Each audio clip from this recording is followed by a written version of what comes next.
177 on Monday the 3rd of March 2014. I am your host, Stephen Layton.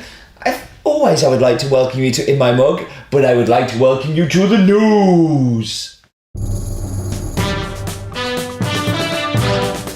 So let's get on with the news. Tell me, mommy, ma, I won't be home for tea. I'm going to Wembley. Sarah. So this is out early as I've gone to Wembley to watch the mighty Sunderland get their asses handed to them on a plate by the moneybags Man City. This is why it's early. I am in London Village, so I've had to put it out Saturday, so apologies for it being a little bit early, but it's better than it being a bit late. So don't forget, you can win tickets for London Coffee Festival every week just by sending things in. This week I am looking for a descriptor. I am going to resurrect from the death the descriptor scale idea. So what you have to do is you just have to send me an email through the website with a descriptor that I don't use for the coffee this week that you think fits.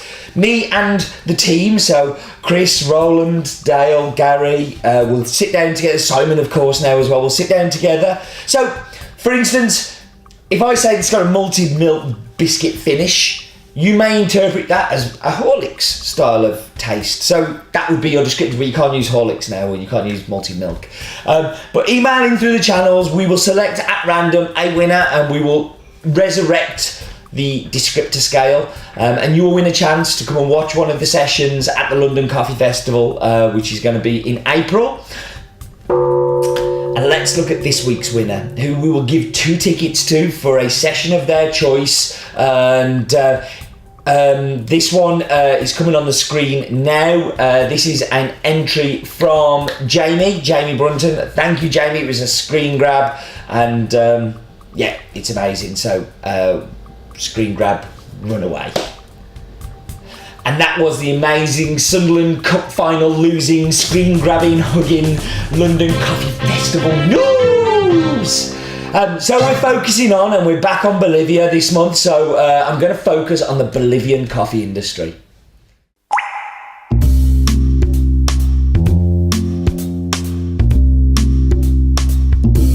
So focus on Bolivia. Bolivia coffee really has only recently started to make a name for itself in the world of specialty coffee. For a long time it was considered to be one of the lower quality producers, and really was only kind of sold as a Bolivian standard grade. I remember 2004 buying a Bolivian organic. It was the first time I'd seen anything from Bolivia. Bolivia, of course, is located in South America and covers an area of 1 million square kilometres. It has 2 mountain ranges, the Andes, that I talk a lot, which stretch across the western Bolivia. Then there's the Altiplano to the west, which is kind of, Altiplano is like super high.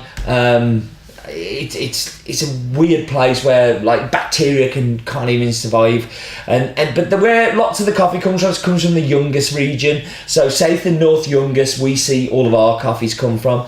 There are some that come from the Orient 1, which is in the northeast, but majority comes from this kind of Yungas mountain range, which is the Andean part. Coffee production in Bolivia is concentrated in the rural areas, and it's around about 95% of it comes from that Yungas region. There's also some grown in Santa Cruz, but it's normally very low because Santa Cruz is kind of subtropical. Cochabamba and Pando, they are very kind of small producers, say only making 5%. Majority of producers own between 1 and 8 hectares and produce 85 to 95%. The rest coming from larger estates. Larger estates tend to be that lower grown stuff. From the other city. So for me, Bolivia has all the ingredients to be an amazing coffee producer. It has great altitude. It has super fertile soil. It's plant stock that hasn't been ripped out and planted with rubbish. Fairly disease-free coffee plants as well, and a community that wants to work in farming. I mean, this is a big problem. Like El Salvador, Colombia, there's a lot of people moving away from farming. Brazil, Majority of the coffee is exported to the States, with a little bit into Germany and a little bit into Japan, but still the States is the main importer of Bolivian coffee. And that was Focus On.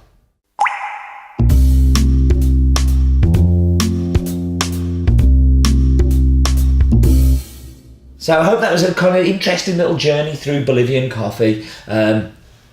But let's get about this week's coffee, and it's another one of the amazing lots we brought in this time. This time it's from San Jose, which is in North Yungas, near to the familiar town of Caranavi. And this small town, I've talked about it a lot on Map Bits, I've talked a lot about it in the past, that this has become a hub for us for amazing coffees, all hubbing around the mill. The mill has been the driving factor in making these coffees amazing. It's located, the farm we're looking at today is located to the north of the town. This is where the majority of farms we buy from. I'm thinking David Vilka, I'm thinking Belinda, are all to the north of the town. It's called San Jose because the colony where it is called San Jose. There's only 12 families that live there, one of them being Constancio Aruqipa and his wife Ilda Mamani Aruqipa. Mamani, you will have heard that name in the past. They have a big history in coffee production, and they live there with their 5 children. Now, the altitude of the farm is around about 1,500 metres above sea level, which is fairly low for Bolivia, but I think this is the reason for this being quite diversely different to lots of the lots that we've had so far this year, and it shows the complexity that you can find in this microclimate of Caranavi, because there are so many different altitudes there. From the village, which is low, which is around about 900 metres above sea level, you could go right up to 1,800, 1,900 metres above sea level. So the land was purchased in 2008 and was a virgin plot of land. There were no coffee plants on it when he bought it. There was a very small plot which was caturra, but it was tiny. So he planted 21,000 plants 3 years ago, I think it is now. And now we're starting to see the full benefits of the hard work that Constancio's done. He's worked on farms as a manager all of his life, so he has a history in coffee production, which is really cool. So now it's time to go and do the wonderful and interesting Map Bit.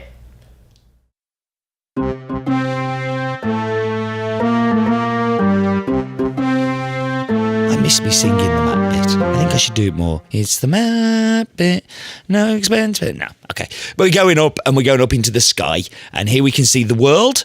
And the world begins in Bolivia for me when you're talking about coffee. You can see that whole Andean spine running through Bolivia, kind of goes into Chile and Peru. There's just so much great coffee comes out of there. But we are going to zoom down into the bits. But before we do that, our fact, La Paz is the highest capital city in the world. It's so high that aeroplanes have to have special tyres to land, and it has an extra long runway as well. So when you're kind of taking off and landing, because the air's so thin, there's no resistance. And it scares the heck out of me every time I go. But we're looking here at Caranavi. Caranavi is actually a very small town, but super important to the coffee industry because it has a mill that just does some great work there. And it's the mill that we work very closely with and why we have all of these special relationships. And look at that. Like, we can really zoom down into the farm. That is San Jose. That is the actual farmhouses and the outbuildings.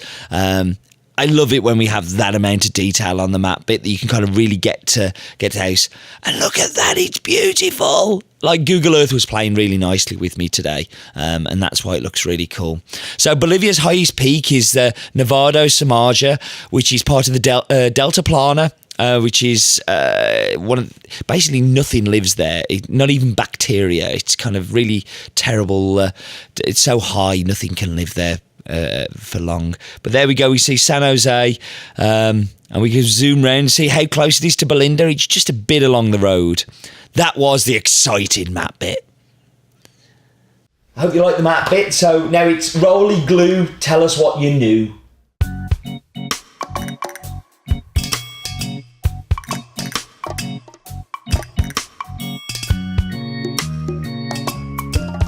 Bolivia contains 40% of all the known plant and animal life. Interesting, isn't it?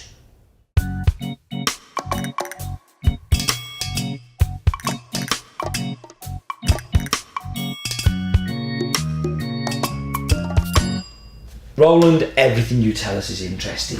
So last week we had the wonderful Chemex. Come back soon, Chemex. This week we've got Invention Corner.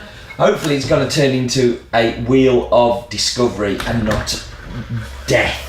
So where it goes, nobody does know at all. Latte. Oh God, I'm getting more drinks. So going to be going and doing latte today. I've got a mug to use today as well that came from Colin Morgan, who came to our brew courses we did last week. More of those going on the site soon. Thank you, Colin. I've got my Welsh mug. Maybe that will bring me some kind of luck for my football on Sunday. But yeah, we'll see. So I'm going to wipe you on pause. I'm going to go and make a latte. And I'll be back with you in just a moment.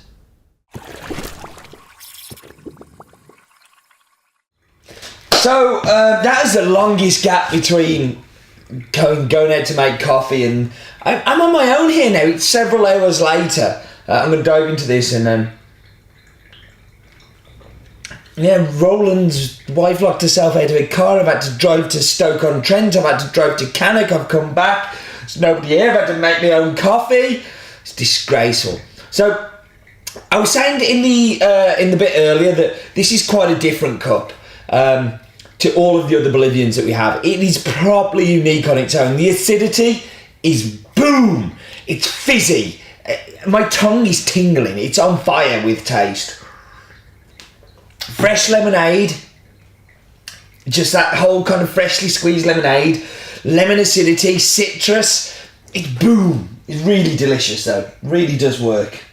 Into the milk. So latte. Latte is, for me, a larger cup. So I think this is 8-9 ounces. Hardly any foam. It's very wet. Not so much kind of foam on it. And yeah, that's a latte. Now, the problem for me is that I'm tasting lots of milk. You know I don't like milk. We've talked about this before. So all I'm tasting is hot milk with a little bit of coffee. It's not amazing. It really isn't. So, and that's not the coffee's fault. I think that's more the drink's fault. It's just too big. So I have made a clever dripper. There is nothing clever about the clever dripper. It's a little bit of a Frankenstein clever dripper because I'm using a Chemex paper, just because I can. But they work, they fit. Again, thank you, Colin, for the mug. Colin Morgan, very much appreciated. I say this is going to bring me good luck for the football on Sunday, that we're going to get creamed. I don't even know why I'm going. It's cost me a fortune for my ticket, and we're going to lose. But hey, what are you going to do? Boom, boom, boom, boom, boom. Lemonade all over again. But this time, do you remember the Refresher sweets? Refreshers, like, shoot. I'm going to put a picture of them on the screen now. Refreshers. Taste like Refreshers. It's tingly. It's effervescent. It's almost alive. So different to all the other Bolivians we've had, which are kind of a little bit safe and a little bit kind of like, you know, they're kind of sweet and chocolatey. And this is all about the acidity. Some of it, I'm sure, is down to the altitude. Some of it is just down to this being a completely unique coffee. The microclimates in Bolivia are amazing. So before we wrap up, we need to talk about next week's competition. Do not forget descriptor scale. So if you don't taste Refresher sweets, if you don't taste lemonade, but you taste something else, email it in. That's all you have to do. Email it in, orders@hasbeen.co.uk, and say, this is what it is, and we will pick one out and we will talk about descriptor scale next week. So I am done. I want to go home. I'm tired. Do remember, life is too short for bad coffee.